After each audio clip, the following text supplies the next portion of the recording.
Advantages आज हम discuss करेंगे कि फॉर्म्स ऑफ बिजनेस ऑर्गेनाइजेशन में जो कोऑपरेटिव सोसाइटीज़ होती हैं उनके मेरिट्स क्या हैं, लाभ जिसको आप कह सकते हो, एडवांटेजेस हम कह सकते हैं क्या क्या है। इस तरह के जो ऑर्गेनाइजेशन का सेटअप किया जाता है उसके कौन कौन से मेरिट है, एडवांटेजेस हैं, वो हम डिस्कस करते हैं। आप अपनी बुक से पढ़ोगे, मैं आपको समझाऊंगा पॉइंट टू पॉइंट।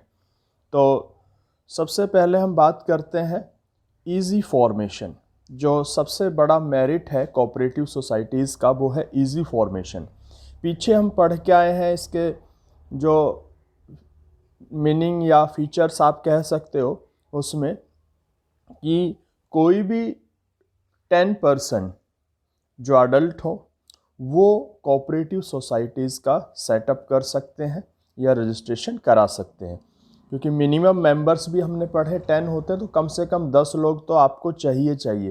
तो कोई भी 10 लोग इकट्ठे हो करके और अपना एक ऑर्गेनाइजेशन बना करके, सोसाइटी बना करके उसका रजिस्ट्रेशन करा सकते हैं, और उसके लिए ज़्यादा कुछ लीगल फॉर्मेलिटीज़ नहीं है। सिंपल सा आपको अप्लाई करना पड़ेगा 10 लोगों को मिल करके, और आपका जो कोऑपरेटिव सोसाइटी है उसका रजिस्ट्रेशन हो जाएगा। तो इसका जो फॉर्मेशन का प्रोसेस है वो काफ़ी इजी है, तो इसलिए इसका पहला एडवांटेज इजी फॉर्मेशन का है कि आप इसको आसानी से फॉर्म कर सकते हो, तैयार कर सकते हो, बना सकते हो। सेकंड है लिमिटेड लाइबिलिटी।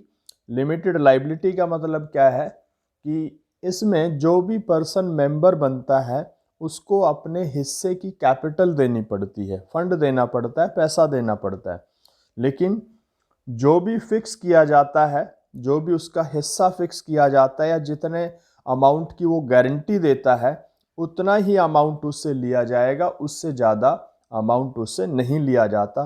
तो जो भी गारंटी या उसका शेयर होता है वहीं तक उसकी लाइबिलिटी लिमिटेड होती है, उससे ज़्यादा उससे अमाउंट नहीं लिया जाता। यानी कि हर मेंबर की लाइबिलिटी इस तरह के कोऑपरेटिव सोसाइटीज़ ऑर्गेनाइजेशन में लिमिटेड होती है। उसके बाद आता है स्टेबिलिटी, जिसको हम स्थायित्व कहते हैं। पीछे हमने पढ़ा कि कोऑपरेटिव सोसाइटीज़ का रजिस्ट्रेशन होता है, और रजिस्ट्रेशन होने के बाद ऐसे ऑर्गेनाइजेशन का अपना एक सेपरेट एंटाइटी, लीगल एंटाइटी हो जाती है, कानूनी रूप से एक अलग अस्तित्व हो जाता है। वो सोसाइटी अपने नाम से ही सारे ट्रांजैक्शन करती है। तो स्टेबिलिटी कैसे है, अगर कोई मेंबर चला गया छोड़ के, किसी की डेथ हो गई, तो इस तरह के कोऑपरेटिव सोसाइटीज़ पे कोई उसका अफेक्ट नहीं होता है।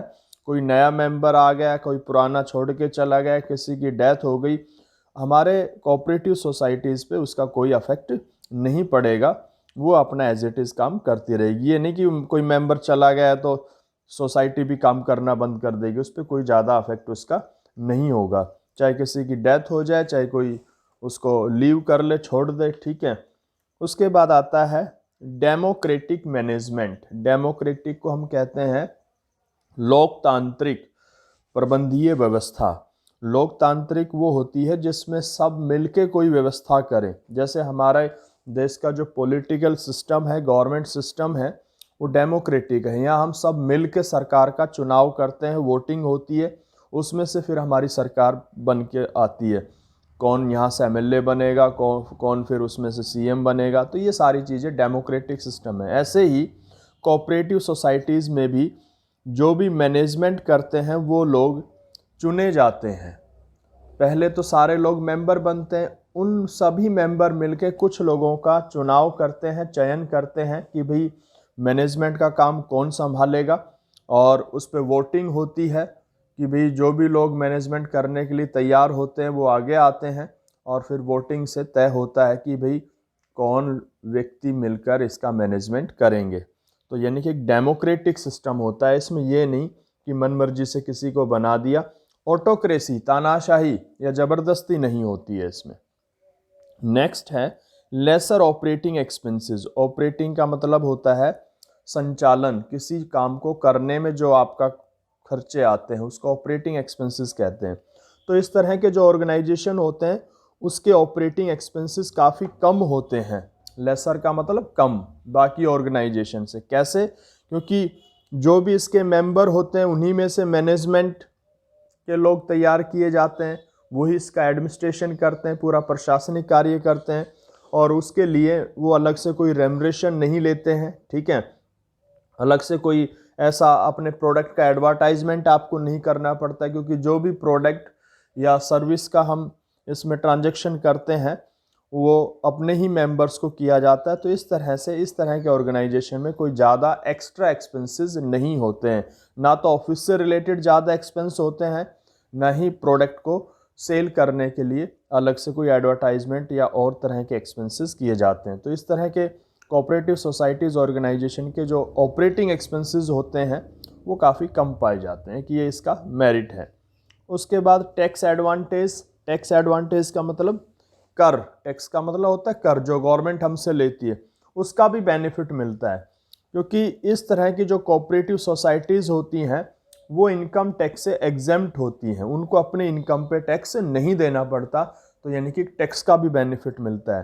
तो इस तरह के ऑर्गेनाइजेशन का टैक्स का एडवांटेज होता है। उसके बाद आता है स्टेट पैट्रोनेज।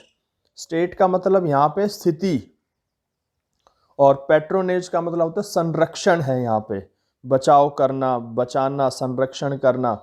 तो देखिए इस तरह की कोऑपरेटिव सोसाइटीज़ हम पीछे पढ़ के आए हैं, जो कुछ ऐसे पुअर सेक्शन के, जो भी पुअर सेक्शन से बिलोंग करने वाले पर्सन होते हैं वो मिलके मोस्टली अपना एक सोसाइटी बनाते हैं अपने बेनिफिट के लिए।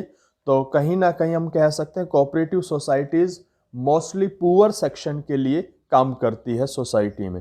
तो जब पुअर सेक्शन के लिए काम करती है तो गवर्नमेंट को भी लगता है कि भाई कहीं ना कहीं ये सोसाइटी के लिए अच्छा काम हो रहा है, तो गवर्नमेंट भी इनकी हेल्प करती है, कई तरह से हेल्प करती है। इनको अलग अलग इनके लिए बेनिफिट्स होते हैं, जैसे एक छोटा सा एग्जांपल ले लें, इनको लोन प्रोवाइड किए जाते हैं, रेट ऑफ इंटरेस्ट उनसे कम लिया जाता है, ठीक है। तो यानी कि गवर्नमेंट भी कहीं ना कहीं इनका संरक्षण, बचाव करती है, इनकी मदद करती है, ये भी एक बेनिफिट है। उसके बाद आता है supply of goods at cheaper rate. इस तरह की जो कोऑपरेटिव सोसाइटीज़ हैं वो क्या करती हैं कि कुछ पर्सन्स मिलके एक सोसाइटी बनाते हैं और फिर लार्ज क्वांटिटी में, जिसको बल्क क्वांटिटी भी हम कहते हैं, प्रोडक्ट परचेज करते हैं और उसको बहुत ही मिनिमम प्रॉफिट पे आपस में बांट लेते हैं। यानी कि उन मेंबर्स को जो प्रोडक्ट या गुड्स मिलता है वो काफ़ी बाज़ार के कंपैरिजन में, मार्केट के कंपैरिजन में काफ़ी कम दामों पे मिलता है, यानी कि उनको सस्ते दामों पे मिलता है। तो ये सोसाइटीज़ क्या करती हैं, जो गुड्स का सप्लाई करती हैं, माल की पूर्ति करती हैं, वो काफ़ी सस्ते दाम पे करती है। ये भी एक इनका बेनिफिट है, जो मेंबर बनेगा उसको सामान काफ़ी चीपर रेट पे मिलता है। उसके बाद है चेक ऑन अदर बिजनेस।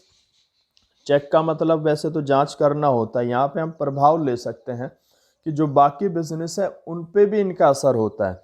देखिए मार्केट में अगर कोई कोऑपरेटिव सोसाइटी काम कर रही है और वो अपने मेंबर को काफ़ी कम दामों पे सामान दे रही है, तो उसी प्रकार का कोई दूसरा बिजनेस अगर सामान बेच रहा है तो उसको अपना रेट फिक्स करते समय देखना पड़ेगा भाई कोऑपरेटिव सोसाइटीज़ का रेट क्या है।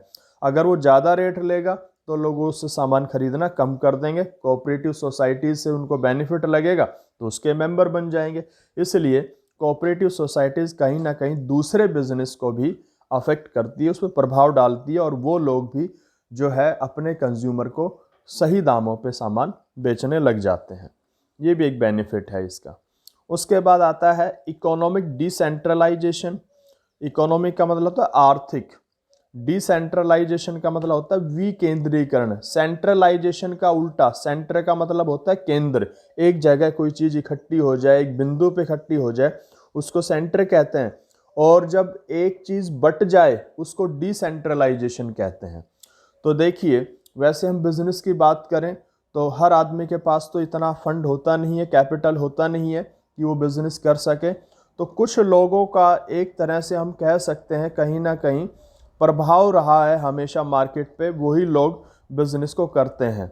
लेकिन कोऑपरेटिव सोसाइटीज़ एक अपॉर्चुनिटी है सबके लिए कि एक पुअर पर्सन भी, एक कॉमन पर्सन भी, एक आम आदमी भी जो है कहीं ना कहीं बिजनेस का हिस्सेदार हो सकता है।